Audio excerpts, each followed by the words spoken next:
Gary, you've been to South Africa half a dozen times to inspect Atlantic grantees. What's changed? Well, I think that one of the things that's changed is that you have a new leadership in the country, Jacob Zuma, about whom many people were nervous, but who has put together a pretty good government, including a health minister that is really in sync with where we've been trying to go at Atlantic, supporting a comprehensive approach to the country's health problems and to the training of nurses. A really diligent, dedicated guy, and coming after years of AIDS denialism, where our grantees were having to fight the government and to push the government to be the government's partners in this effort is a big change, and obviously a very welcome change.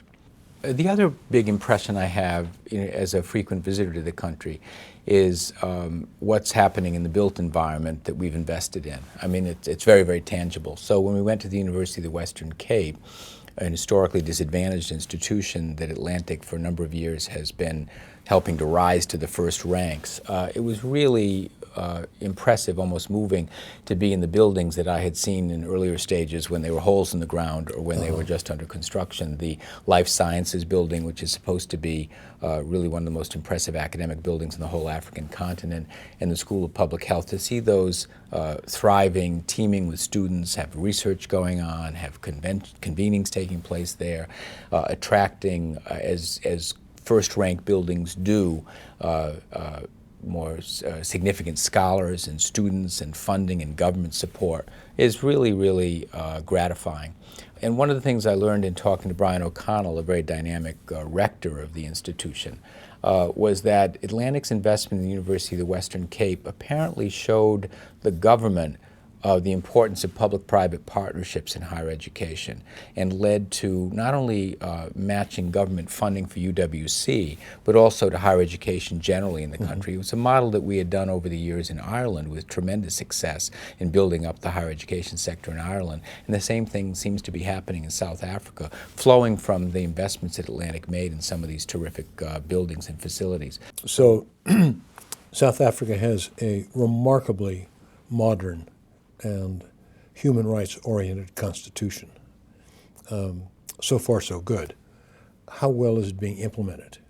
Well, the South African Constitution is a model for the world. I mean, in many respects, it improves upon the U.S. Constitution because it has, for instance, very strong support for lesbian and gay rights and for economic and social rights. So it's a constitution that I think almost everyone in the world would aspire to.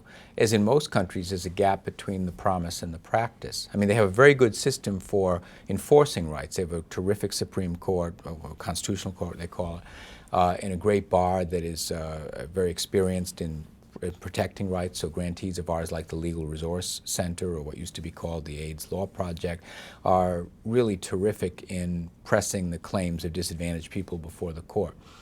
I was surprised when I got to Atlantic to find that we had such an emphasis as we have had on lesbian and gay rights because the Constitution is so protective. But I learned in coming to South Africa over the years that the facts on the ground are very different, that there's a lot of discrimination against gay men and lesbians, a lot of violence and homophobia, and it's very important for us to have been supporting organizations to narrow the gap between the promise and the practice. Right now, I think there's a lot of really creative and interesting work being done by our grantees on economic and social rights like housing and employment and health.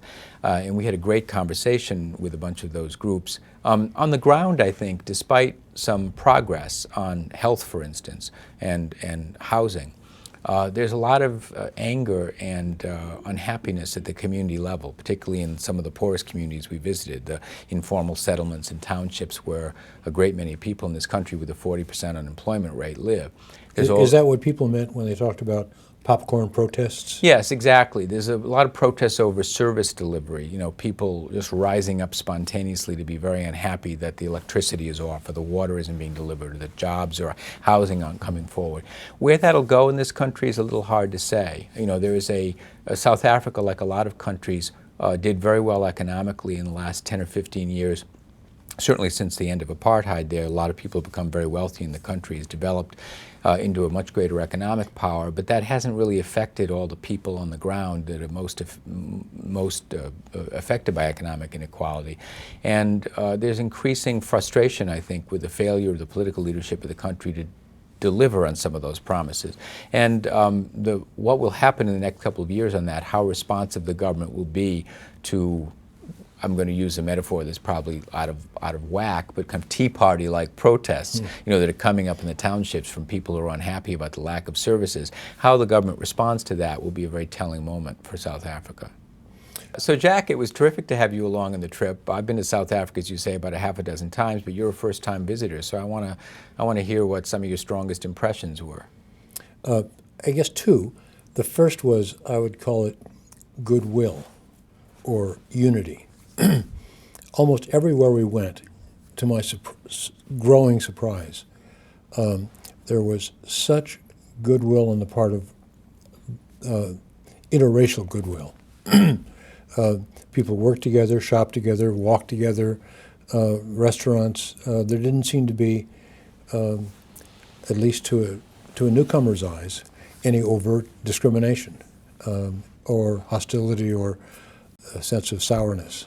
A very good example was how the whole country pulled together for the 2010 World Cup.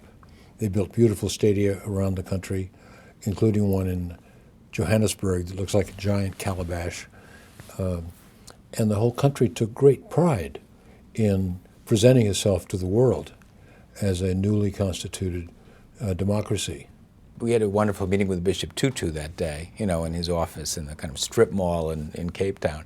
And it was a terrific meeting, but one of the things that both of us were struck by is when he said, this is a country, if we can build stadiums, world-class stadiums, can't we deliver housing for our people? Well, Soweto is the sort of a global synonym for jam-packed, awful hovel slums. When we spent a long time touring Soweto, I was astonished to discover that what contrasts there were even within this area that might house 1 million people. Yes, there were thousands of little hovels with no windows or doors and kids playing in the mud. But there were also very attractive houses with 2-car garages and gardens. It's a reflection of how far South Africa has come. Not to overstate it, there's still a remarkable amount of poverty, and it's said that South Africa has the largest income gap of any country in the world. But the signs of black progress are palpable. Well, Jack, it was a lot of fun to travel with you and to have another set of eyes and ears, with me in South Africa. I have the impression that, like a lot of people who visit South Africa for the first time, as you did, you've kind of fallen in love with the country a little bit. And I know that the staff and the grantees there really were taken with you and are scheming for ways to get you back there. Well, I was thrilled, and to see what I was saying before about unity was really evident in our staff. Nobayeni Dladla, who's the new country director, the white and black members of the staff got along absolutely interchangeably and comfortably. I was impressed by how much they knew, how they could answer almost every question. So it was a joy in every respect.